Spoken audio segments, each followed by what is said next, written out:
வந்தா கிச்சன். இன்னைக்கு கட்லெட் செய்ய போறேன். கட்லெட்டுக்கு தேவையான பொருட்கள் இப்போ நான் காட்டுறேன் உங்களுக்கு. மீட்டின் உருளைக்கிழங்கு, வடுவா பாருங்க, மிளகு, பெருஞ்சீரகம், உப்பு, மஞ்சள் தூள், வெங்காயம், உள்ளி, கருவேப்பிலை, பச்சை மிளகாய், லீட்ஸ், ரசத்தூள், இவையெல்லாம் தேவையான பொருட்கள்லாம். நான் உங்களுக்கு இப்போ செய்முறை எப்படி செய்கிறதுன்றதை நான் காட்டுறேன். இப்போ நான் உருளைக்கிழங்கு தோசிக்கிறேன். இப்போ உருளைக்கிழங்கு தோல் சீவிட்டேன். இப்போ பாருங்க, உருளைக்கிழங்கு தோல் சீவிட்டேன். 1/2 கிலோ கிழங்கு காணும் 2 மீன்டின் கூட போட்டாதான் இந்த கட்லெட்டுக்கு நல்ல டேஸ்டா இருக்கும். அதனால நான் மீன்டின் தான் கூட போடுறேன். நான் உருளைக்கிழங்கு ஒரு 1/2 கிலோ எடுத்திருக்கிறேன். நான் உருளைக்கிழங்கு தோல் சீவிட்டு 2வது போட்டு அவிய விட போறேன். அவிய விடுறதையும் நான் வீடியோவில் காட்டுறேன். இப்போ நான் கொஞ்சம் உப்பு போடுறேன். பாருங்க, சின்ன ஸ்பூனால கொஞ்சம் உப்பு போடுறேன். இந்த பொட்டேட்டோ அவிய விடுறதுக்கு இனி நான் மூடி விட போகிறேன். இப்போ கிழங்கு அடுப்பில் வச்சு உப்பு போட்டிருக்கிறேன். உப்பு போட்டுட்டு கிழங்க மூடி விடுறேன். கூட 20 நிமிஷம் காணும். அப்படி உங்களுக்கு கிழங்கு கொஞ்சம் அவிய லேட் ஆகுதுண்டா நீங்கள் இன்னும் ஒரு 10 நிமிஷம் 15 நிமிஷம் இந்த கிழங்கு அவிகிற வரையும் விடலாம். கிழங்கு இப்போ அவியட்டும். இப்போ நான் ஒன்னியன் உரித்து கட் பண்ண போகிறேன். இப்போ வெங்காயம் முடிச்சிட்டேன். வெங்காயம், பச்சை மிளகாய், லீட்ஸ், கருவேப்பிலை, உள்ளி எல்லாம் ரெடியாக இருக்குது. இனி நான் வெங்காயத்தை வெட்டி வைக்க போகிறேன். வெங்காயம், பச்சை மிளகாய் எல்லாமே வெட்டி வைக்கிறேன். இப்போ உருளைக்கிழங்கு அவிஞ்சு கொண்டிருக்கிற நேரத்தில் நான் வெங்காயம் வெட்டி வச்சிருக்கிறேன், பச்சை மிளகாய் வெட்டி வச்சிருக்கிறேன், லீட்ஸ் கொஞ்சம், கருவேப்பிலை, உள்ளி எல்லாம் முடிச்சு வச்சிருக்கிறேன். அதோட இந்த மீன் டின்னுக்கு அந்த நடுவில் இருக்க முள் எடுக்க போகிறேன். இந்த முள்ளை நான் எடுக்கிறேன். மீனுக்கு முள் எடுத்துட்டேன். வடுவா பாருங்க, முள் ஒன்றும் இல்லை. உருளைக்கிழங்கு இறங்கி மசிச்சு வச்சுட்டு பிறகு கறி எப்படி செய்கிறதுன்றத ஈஸியான முறையில் உங்களுக்கு நான் காட்டித்தரேன். என்னுடைய வீடியோ பிடிச்சிருந்தா லைக் பண்ணுங்க, ஷேர் பண்ணுங்க, சப்போர்ட் பண்ணுங்க. எல்லாம் அமைஞ்சிட்டுது, எல்லா பொருளும் தயாராகிட்டுது. இனி நான் கறி எப்படி மேக் பண்ணுறது சரியான ஈஸியான முறையை தான் நான் உங்களுக்கு காட்டுறேன். ஆனால் கண்டிப்பாக நீங்கள் கமெண்ட்ஸில் சொல்ல வேணும். அப்போ தான் எனக்கு அடுத்தடுத்த வீடியோ இப்படி செய்யலாம். இது என்னுடைய 3வது வீடியோ. நீங்கள் கமெண்ட்ஸில் சொன்னால் தான் நான் அந்த செரிப்புலையை திருத்திக்கொள். அப்படி நல்லா காஞ்சிட்டுது.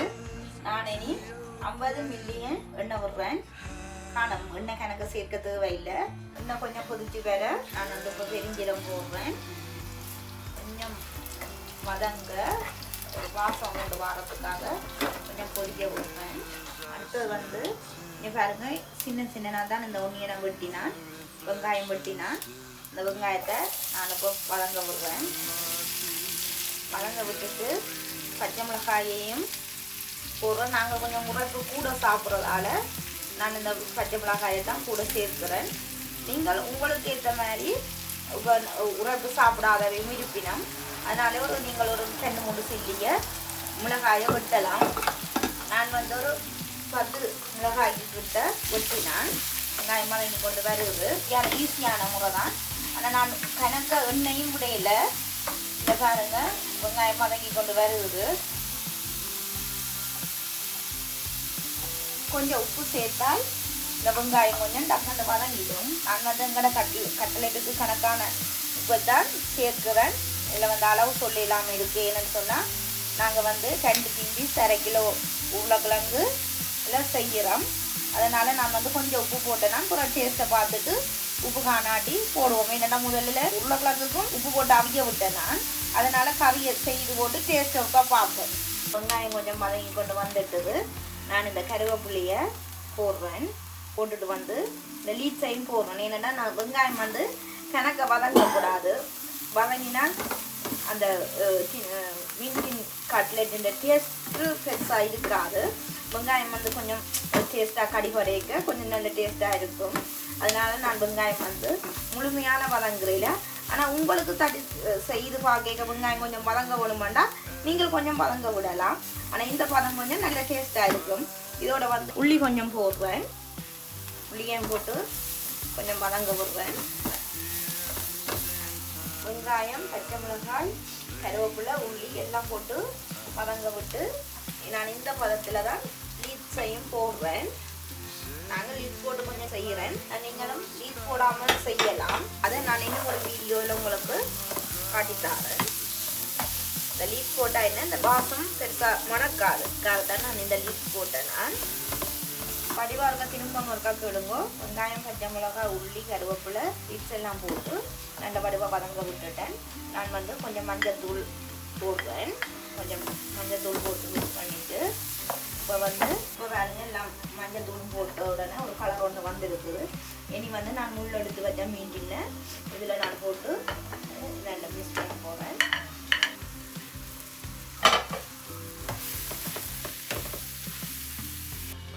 நான் மீண்டின் போட்டு மிக்ஸ் பண்ணிட்டேன். மிக்ஸ் பண்ணிட்டு தான் நான் இந்த எடுத்து வச்ச அளவான மிளகுத்தூள் வந்து போடுறேன்.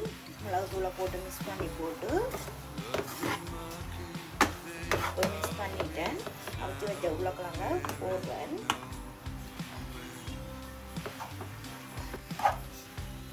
கட்லெட்டுக்கு எல்லாம் மிக்ஸ் பண்ணி நான் வந்து மிளகுத்தூளும் பச்சை மிளகாயும் தான் உரத்து சேர்த்துருக்கிறேன். இப்போ இங்கே பாருங்க, கட்லெட் கறி ரெடி. இப்போ இருக்க டேஸ்ட் ஒருக்கா பார்ப்போம். இல்லை உண்மையிலே அருமையாக இருக்குது. நீங்களும் முழுக்க செய்து பாருங்க. செய்து பார்த்துட்டு எனக்கு கமெண்ட்ஸில் சொல்லுங்க. இப்போ வந்து 180 கிராம் மாவு எடுத்தேன். நான் 180 கிராம் மாவும் கொஞ்சம் தண்ணியும் விட்டு நான் இப்போ மிக்ஸ் பண்ணுறேன். நான் உப்பு போடையில், என்னென்னா அந்த உப்பு போட்டால் ரஸ்கை போட்டு துவைக்க அந்த இதாக இருக்கும், என்னென்னு சொல்கிறது, சொப்டாக வந்துடும். ரஸ்க் வந்து முருகின தன்மைக்கு வராகுது. அதனால் நான் இந்த மாவுக்கு வந்து உப்பு மிக்ஸ் பண்ணல. இங்கே பாருங்கள், இப்போ மாவு வந்து இறுக்கமாக நான் கரைக்கையில் ஒரு சும்மா தண்ணி பதமாக தான் கரைச்சிருக்கிறேன். இனி வந்து நான் ரஸ்கில் இப்படி அதை துவைச்சி எடுக்கிறேங்கிறத உங்களுக்கு நான் வீடியோவில் காட்டுறேன். கட்லெட் வந்து காட்டுறேன். நான் வந்து 1/2 கிலோ உருளைக்கிழங்கும் 2 வீட்டிலையும் செய்து கட்லெட் வந்து 25 கட்லெட்டு வந்துருக்குது. இப்போ இனி வந்து நான் மாவில் வந்து துவைச்சி காட்ட போகிறேன். கரைச்சி வச்ச மாவில் வந்து இந்த கட்லெட் போட்டு இதை வந்து தேய்க்க போகிறேன். இப்போ தேய்ச்சி ஒரு தரம் தேய்க்க ஒரு நேரம் துவைக்க இந்த இப்படி வந்து கண்ணாற மாதிரி தெரியுது. நாங்கள் இன்னும் ஒரு முறை போட்டு இப்படி சேர்க்கலாம். ரசத்தில் என்ன வடிவில் பாருங்க. இன்னும் ஒரு முறையாக இந்த கட்லெட்டை வந்து துவைக்கலாம். முட்டை வந்து அடித்து போட்டு இந்த முட்டையிலேயே நாங்கள் வந்து இதை துவைச்சி எடுக்கலாம். ஆனால் நான் இன்றைக்கு உங்களுக்கு கோதுமை மாவில் தான் கரைச்சி செய்முறையை காட்டினான். நான் வந்து ஊட்டி வச்ச கட்லெட்டை பொரிக்க போட போகிறேன். கட்லெட் வந்து கரநீரை பொரிக்க தேவையில்லை. சும்மா போட்டோன்னே கட்லெட்டை திரும்ப உடனே எடுக்கலாம். இந்த பாருங்க, என்னோட நிமிஷத்தால் கட்லெட் எடுக்கலாம்.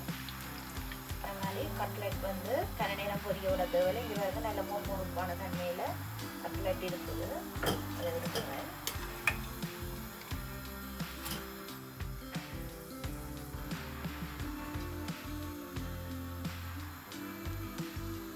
சாப்பிட்டு பார்க்க போகிறேன். உண்மையிலே நல்ல டேஸ்ட்டாக இருக்கும். நீங்களும் ஒருக்கா செய்து பாருங்க. என்னுடைய வீடியோ பிடிச்சிருந்தா லைக் பண்ணுங்க, ஷேர் பண்ணுங்க, சப்ஸ்கிரைப் பண்ணுங்க, சப்போர்ட் பண்ணுங்க. நன்றி, வணக்கம். ஐந்தா கிச்சன்.